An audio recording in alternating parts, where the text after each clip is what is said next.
Good morning, everyone. In the last few videos, we talked about the rise of totalitarianism. We talked about the rise of Nazism, fascism, and militarism, and we talked about aggressions of the Axis powers. So in today's video, we're going to focus on other countries' their responses to the aggressions of those totalitarian states, the Axis powers. So responses of Britain, France, and United States and Soviet Union to the aggression of Axis powers. Firstly, if you were the Prime Minister of Britain, what would you do? I will give you a few options. Firstly, just let it be because it's none of your business. They're not expanding to your country, right? And then secondly, to punish them. Just like at the end of the First World War, you have the Paris Peace Conference and let them sign the Treaty of Versailles and let them pay for all the reparations, right? Next, maybe have a talk with them to negotiate about these arrangements and maybe to denounce their aggressions, right? To bring like bad reputation to them. Last but not the least, to start another world war to stop their expansion. I don't know for the first one, but the second one is like literally not practical, right? The reason why they expanded to so many places is because they need money, they need territories, right? So of course they won't pay for it. And also for the last one, start another world war to stop their expansion. You have to remember that this is after the First World War and then after the Great Depression. For Britain or for France, they were facing serious financial crisis and they need more time to reconstruct their country, right? And also I think people, they don't really have a warlike emotion. People, they don't like wars, especially after the First World War. So maybe the first one or the third one can be more practical, right? But still, for the first one, as the big brother, especially for Britain, as the big brother of Europe, of course, you need to take responsibility to make every member feel safe, right? So maybe the third one, talk with them. But you have to know, we have a lot of different kind of talks. Just like when the teacher sent you a message about like, we need a talk, you may feel like very afraid, even you didn't really do anything wrong, right? So what kind of talk they were having like can be like very important. So let's see.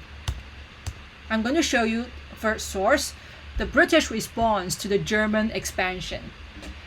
You have only to look at the map to see that France or we could do nothing to save Czechoslovakia. So this is a time when Germany started to invade in Czechoslovakia because they claimed that a part of Czechoslovakia was used to belong to Germany, and also people live here. They were Germans, right? Since they belong to the same race, that is the reason why Germany, they try to save their own race of people, right? She would only drive us into a war with Germany that we could not think of unless we were able to defeat her in a short time, since it's right after the Great Depression, so they don't think they really have enough sources for them to defeat Germany in a short time. And also more importantly, you have to see after Hitler came into power, actually he remilitarized Germany, right?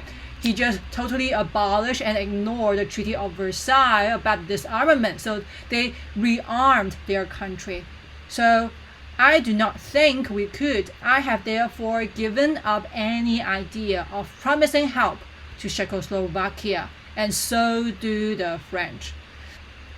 So what does sources tell you about the attitude of Britain and France towards German expansion? Their attitude very obvious, right?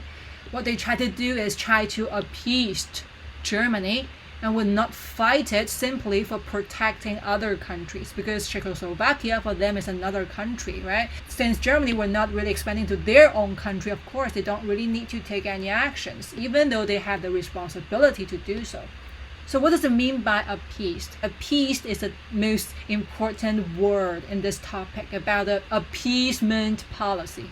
So from the dictionary, it means to make concessions to sacrifice the aggressors, something like this, to let aggressors to get what they want, so they won't take further actions.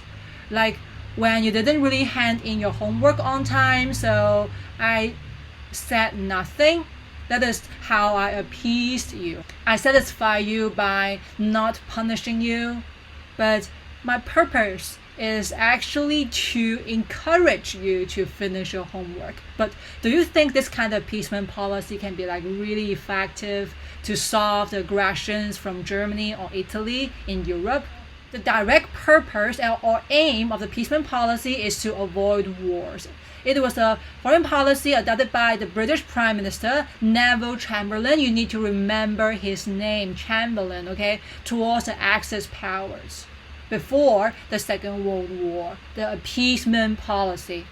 Appeasement is a foreign policy in which negotiations are conducted. That means, yes, they will have negotiations, they will talk with each other, and concessions are made. That means they are going to satisfy the aggressions from the aggressors, right? In order to stem, that means to stop the discontent or satisfy the ambitions of an aggressor. So they can satisfy and no further actions should be taken, right? But I think it's not only about the policy itself, right? It's not only about if the policy can be effective or not. It's about why they have to, or why they decided to adopt that kind of appeasement policy, since it can be very obvious for us that it can't be very effective in preventing Germany from expanding to other places, right?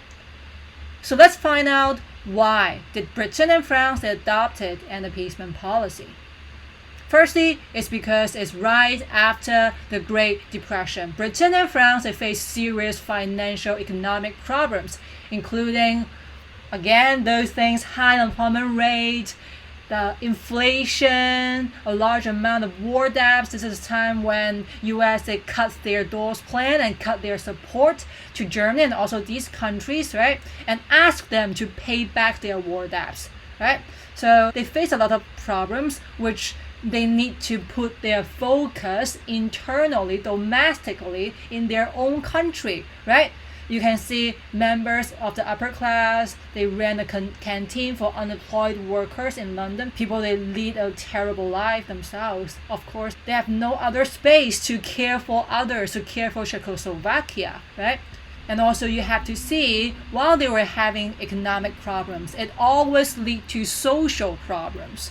What kind of social problems? When people, they get unemployed, when people, they have no money, no food, and no place to live, of course, they will start some uprising, right, and coup, right? So these economic difficulties actually created political instability as the governments of these countries were unable to solve them. So in order to avoid another world war and in order to solve their own problems, they would appease and tolerate the aggressors, that is Germany and Italy in Europe, right? Like here, the British citizens, they asked the government to put more efforts in the livelihood issues, like relieve us from hunger, just let them be, right? We have our own problem to be solved. We don't have any space to help others to fix their problems.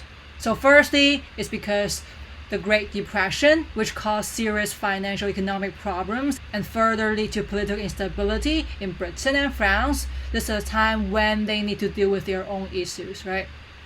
Secondly, it's a time when Germany, they become stronger and they can't defeat Germany in a short time. So this time, on the other hand, Hitler, he actively militarized Germany after he had seized power. So the military strength of Germany greatly surpassed. So surpassed here actually means Germany now, their military power was actually even more powerful than British and France. They have surpassed them. So you can see here, first, you can see this is Germany in 1932. This is a time when Hitler almost came into power, right? Before he remilitarized Germany. And this is 1939. That is the start of the Second World War. So in 7 years, actually, Hitler, he gained a great success in militarizing Germany. You can see they used to have 100,000 army, but now 720,000 and 1 million reserves, while compared to Britain, they only have more than 200,000 and 400,000 reserves, right? And also for the Air Force, they have a larger air force, right?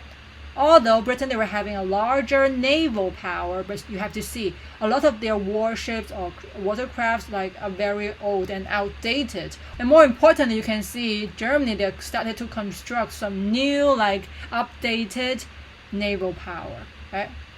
So firstly, the Great Depression. Secondly, when Hitler already remilitarized Germany.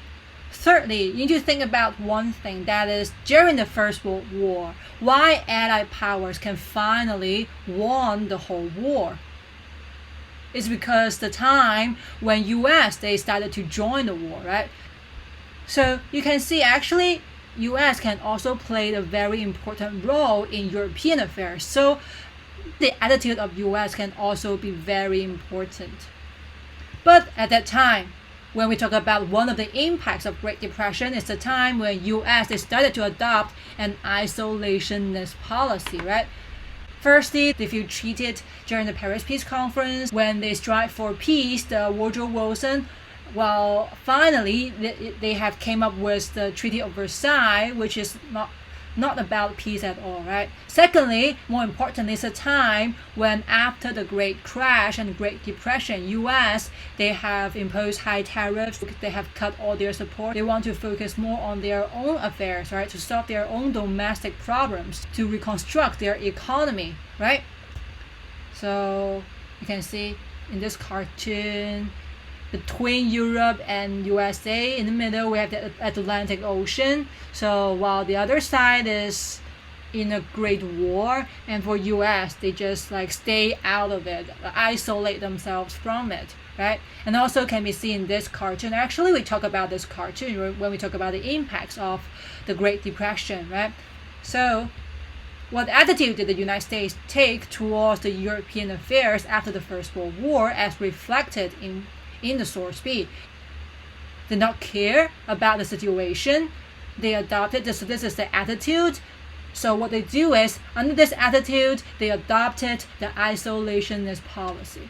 And also the source, because here it asks you to cite one clue from the source. So the source shows the US is glad. You can see his smiling face, right? The US is glad that he has his own illness-free bed.